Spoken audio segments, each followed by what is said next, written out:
Walter Scott's letters, its letters, its letters, its letters, its letters. The letters of Sir Walter Scott, the novelist and poet, range in date from September 1788, when he was aged 17, to June 1832, a few weeks before his death. About 7,000 letters from Scott are known, and about 6,500 letters addressed to him. The major repository of both is the National Library of Scotland. H.J.C. Grierson's The Letters of Sir Walter Scott, 1932–1937, though it includes only about 3,500, remains the standard edition. Scott as a letter writer. Scott's letters do not read like literary documents intended one day to be published, but like spontaneous and unstudied expressions of Scott's thoughts.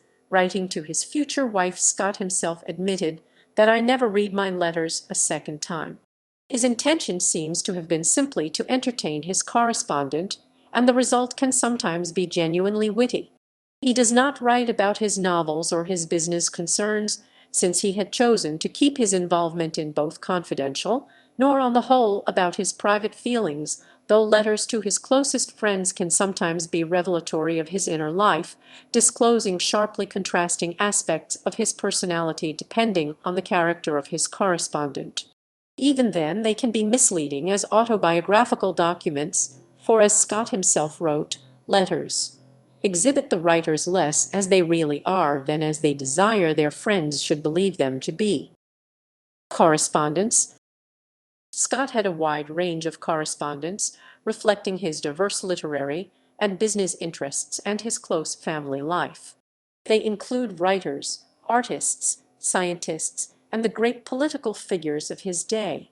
Figures to whom he wrote most often include his wife, Margaret Charlotte Scott, his sons Walter and Charles Scott, his son-in-law John Gibson Lockhart, his sister-in-law Elizabeth McCulloch Scott, his steward William Laidlaw, his clan chief Charles Scott, Duke of Buccleuch, society figures, and Hamilton, Marchioness of Aberdeen. Manuscripts. Some 7,000 letters from Scott are known to survive, widely scattered across the world. About half of them are now in the National Library of Scotland. Other institutions with large holdings include National Records of Scotland. Over 450 letters are known to be in private hands. There are also over 6,500 surviving letters addressed to Scott. About 6,000 of them were collected together by Scott himself and bound into lettered books. These were kept at Abbotsford by his descendants until 1921, when they were sold by auction to the novelist Hugh Walpole. Walpole bequeathed them to the National Library of Scotland, where the 46 volumes, commonly known as the Walpole Collection, are officially designated NLS MSS 3874–3919. Publication history.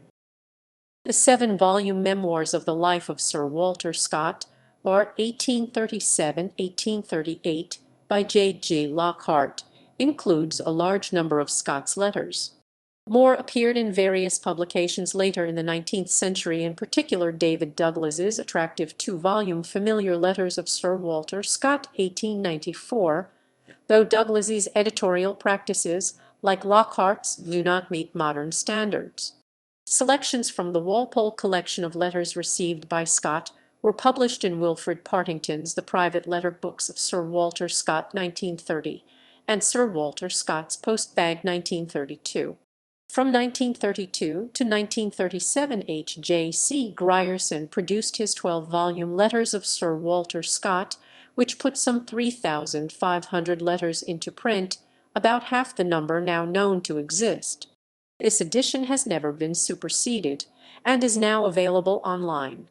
There is also a comprehensive online catalogue of all Scott's outgoing and incoming letters, which is published by the National Library of Scotland.